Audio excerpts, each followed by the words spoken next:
Well, hi everybody, welcome to The Firewall. I'm Bill Whittle.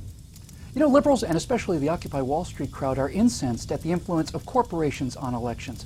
Conservatives and especially the Tea Party in turn point out that President Barack Obama is poised to spend $1 billion in 2012 on his re-election campaign, to which I reply to both of these concerns, that's chump change. Now, how much money does the government really have in order to buy a vote? Well, let's look at the mechanics of the vote pump. Our federal government spent $3.8 trillion in 2011. Here's where that money we spent came from. Income tax was $956 billion. Corporate income tax was $198 billion. Social Security payroll taxes, $559 billion. Medicare payroll taxes were $187. Unemployment insurance was $52. Other retirement is $8 billion. Excise tax, $74 billion. Estate and gift taxes were $12 billion. Customs duties were $28 billion. Federal Reserve deposits were $80 billion. And miscellaneous, a mere $57 billion. But hang on, what about the rest of this pie chart? Where do we go to get the revenues to fill that in? Well, we don't. We borrow it. This missing slice, this giant sucking black hole, $1,645 billion wide, is debt. It's the annual deficit. We incur this much debt every single year. It's damn near half of what we spend. And that black wedge gets bigger every year and added to all the other black wedges from years past. But that's what we spent in 2011, $3,819 billion. But it's to run the government, right? We all want government, don't we? So let's now see how the great men and women running this great government taxed and spent 57 cents and borrowed and spent 43 cents of every one of those $3.8 trillion. Here we go. Homeland Security was $43 billion. Department of State, $53 billion. Department of Agriculture, $24 billion. Department of Commerce, $9 billion. Department of Education, $73 billion. Energy is $17 billion. Health and Human Services is $84 billion. Housing and Urban Development is $42 billion. Interior is 12, Justice is 24, Labor is 14, Transportation is 14, and the Treasury is $13 billion. The EPA is $10 billion.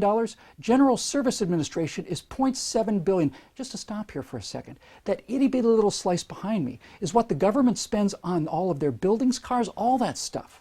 Just that. NASA is $19 billion. Of course, we don't have any spacecraft anymore. Next is OCO, the Overseas Contingency Operations. That's the cost of the nation's wars, for those of you disinclined to use a liberal president's euphemism for war. Saving the big boy for last, discretionary defense comes in at $549 billion. And all the other agencies combined add about another $120 billion. So that's discretionary spending. They're huge numbers, but at least that's what a government looks like, right? That's every single aircraft carrier, building, and automobile. That's every park ranger and the park they range in. It's the cost of every congressman and a Capitol building to put them in. It's everything, all of it in that wedge. So what's missing? Well, interest on the federal debt is $207 billion. It's still a big hole, though.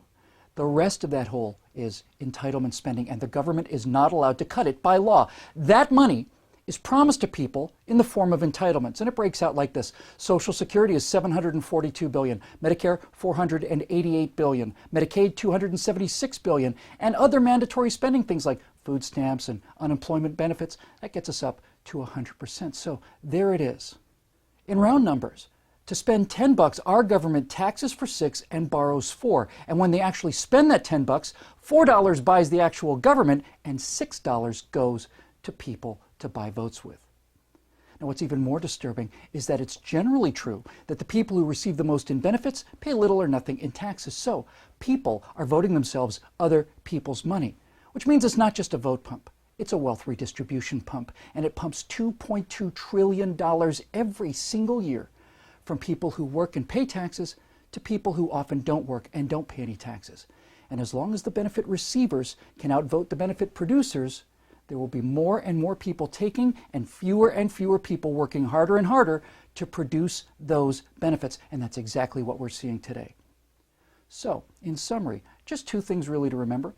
First of all, the government brings in through taxation more than enough to run the actual government. We could all take a tax break and still buy every single thing that the government buys. We wouldn't have to cut a penny.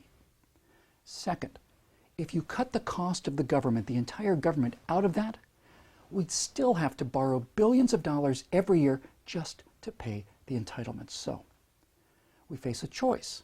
Now, one option is to cut back on this food supply and gradually but firmly